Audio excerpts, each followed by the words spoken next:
Hello, everyone. Thank you so much for watching and listening. My name is Nefertiti, and you can find me on the web at onebodywm.com.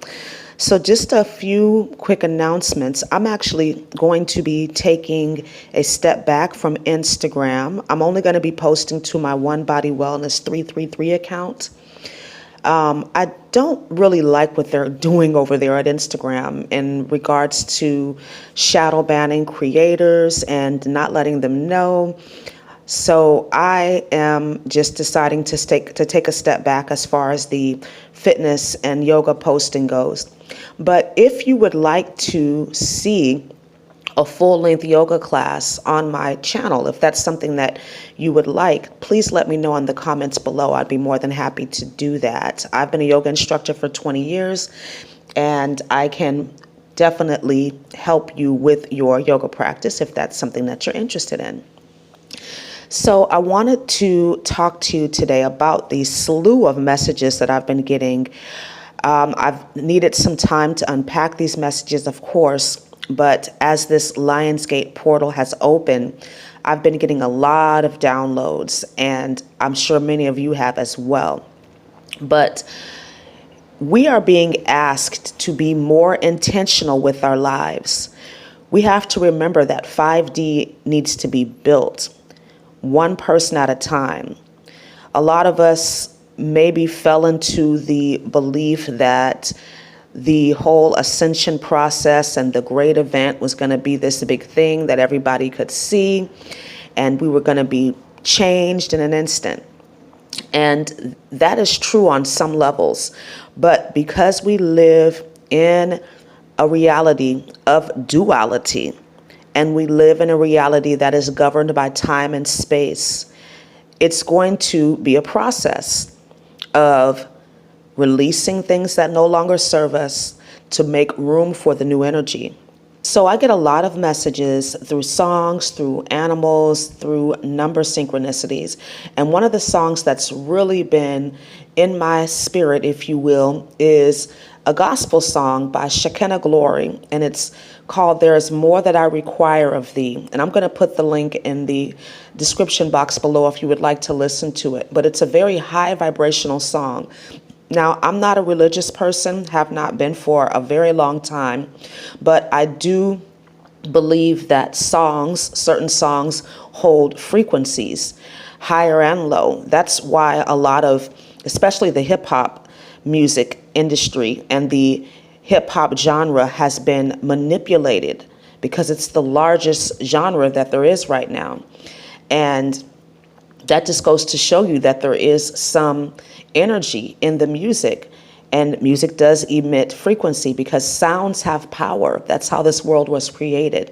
You know, we can float around on clouds and unicorn land all that we want to, but we have to at some point be willing to do the work involved, which is not always fun.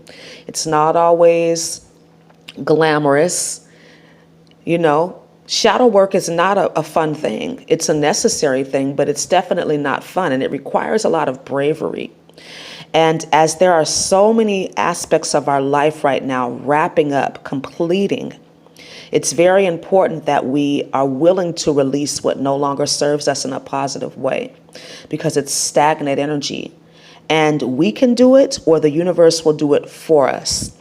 And when that happens, we lose a sense of control, which could make us feel a little down, a little inadequate. So we're given an opportunity right now with this energy, this Lionsgate portal, this month of August, which really has been about great change for me. And always remember that when you are seeing the synchronicities, the number signs, whatever the symbols that show up to you, that you are on the right path. No matter what's going on in your life, remember that these are ephemeral things, and we created these realities based on the thoughts that we've had in the past. And so they have to play out. But we always have the ability to change our thinking. It always begins with our thinking. So remember that when you're seeing those synchronicities, you are on the right path. And really pay attention at this time. I'm encouraging my clients to actually keep a little notebook with them, or use the function in your phone, and start to write out things. Record any synchronicities that you get, even if you've got to do a little voice note, and then take some time at the end of your day or in the next morning or whatever you decide is right for you, to decode these messages, because you're going to see that they have a similar theme. A part of your purpose as a light worker, as a light warrior, is to live your life by example. Now, that doesn't mean that you have to be perfect, but people are watching. The energy is watching. And know that it's your body that is on the journey. Your soul, your higher self, is already complete. And I love that. That's actually a quote, a message from Matt Kahn. So it's so important to respect your body, to take care of your body. Eat good, nutritious, live foods, staying hydrated, getting rest when you need it, staying out of drama, wearing crystals. You guys know I love crystals. I've been a certified crystal healer for about 7 or 8 years. And crystals really help to align you, to keep your field clear and clean. So if there's crystals that are calling out to you, wear them, use them during meditation, use them under your pillow, however it is that you want to use them, they will help. And a way to know that you are going to stay on the right path is to keep your connection to your spirit team clean and trust the information that you get. And what I mean by keeping that connection clean is, of course, through your nutrition. I've mentioned that already, eating whole foods, preferably plant foods, and keeping your mind clear as well, because we have everything that we need within us to be successful on this soul mission, this life purpose that we signed up for. But we have to remember that there are a lot of distractions, a lot of things that will come onto our path that are not for our highest good, And so we're being asked to really analyze the things in our life, the influences, the influencers in our life, because this is what's corroding our spiritual connection. We're always connected. Think of your spirituality as a pipeline. Is that pipe clean and clear? Is energy able to flow, or is it clogged? And we have the ability to change that. Our spirit team will help us, but we have to ask for the help. Now, I've called this video Spiritual Mastery, but remember that we are not really mastering things in terms of 3D realities, right? This is not about conquering energy. This is not about being perfect and mastering yourself. I believe that self-mastery is a journey. It involves integrity with your spiritual practices, with just showing up for your assignments, just showing up every single day. You get that intuitive nudge, you act on it. You get that intuitive nudge, you act on it. We have to remember that we're never going to really get it done, because this is an eternal journey, right? We're infinite beings, mastering ourselves with every lifetime, with every choice, with every decision. And it's not essential that we let everybody know what we're doing. You know, those, hey, guess what? Guess what I'm doing? Guess what I've learned?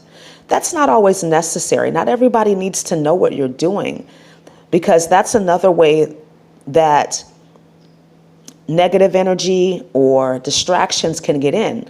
Because once you start to try to convince somebody else of what it is that you're doing and that it's right, then that takes power away from your intention.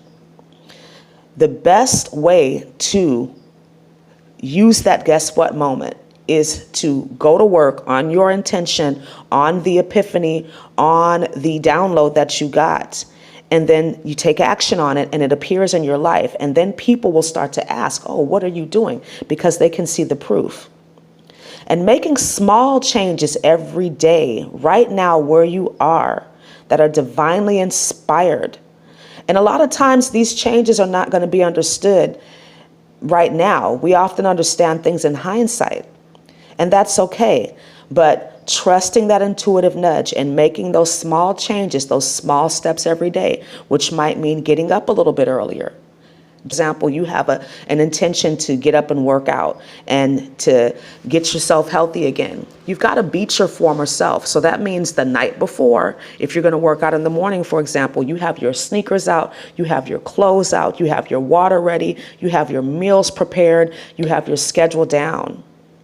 Because you don't want there to be any opportunity for you to make up an excuse. And so it is with your spiritual life. You have a plan in place and you take action on that plan. Some people are better in the morning. Some people work better in the evening, midday, whatever it is that works best for you. You set that time in your calendar. And I believe in working from a calendar. To-do lists are where a lot of tasks go to die. There was a study recently that said 40% of the things that are put on your to-do list never happen. So work from a calendar. Okay, we all have phones. Use that calendar function. Set times for your meditation, for your workouts, for meal prep. Set time for whatever it is that you need to do to get organized in your life, because this is going to help you to be successful, and it's going to eliminate some of the stress that you have with trying to put this all together, because we're getting a lot of information, but there is a practical side to all of this, and it involves planning and preparation, making those small changes. And do not allow the fears of others to detour or sway you from your path, because a lot of that is coming up now. People asking you, well, why do you want to do that? And that seems silly. And to them, it might seem silly. But again, that's the distraction coming in. It's about you being true to your lifestyle, the choices that you've made to be a sovereign being, a healthy being, to accept the fact that you are a spiritual being having a human experience, and respecting yourself and your body and your spiritual practices in that way. And remember that we attract what we need and not always what we want. That's a challenging one for some people, because remember, the universe only responds to your vibration. So I've used this example before. If, let's say, for example, you're behind on your rent. Yes, you do want the money, but what you really need is your rent paid, which may or may not involve money passing through your hands. There's lots of ways that this manifestation of your rent being paid in full can occur. So be open to that. And know that the universe is only interested in your personal growth and development. And it is our responsibility to create health, happiness, and well-being using our spiritual intelligence. And spiritual intelligence means, to me, making sure that you are creating space for your spiritual practices, trusting your intuition and following it, and doing whatever it is that you need to do to keep your connection clean and clear. So I hope this video was helpful for you. I'm going to have some more messages coming through, and I'm decoding messages as they're coming through because I'm getting a lot of them. So thank you so much for watching. Please like, comment, and subscribe, and have a wonderful day. Namaste.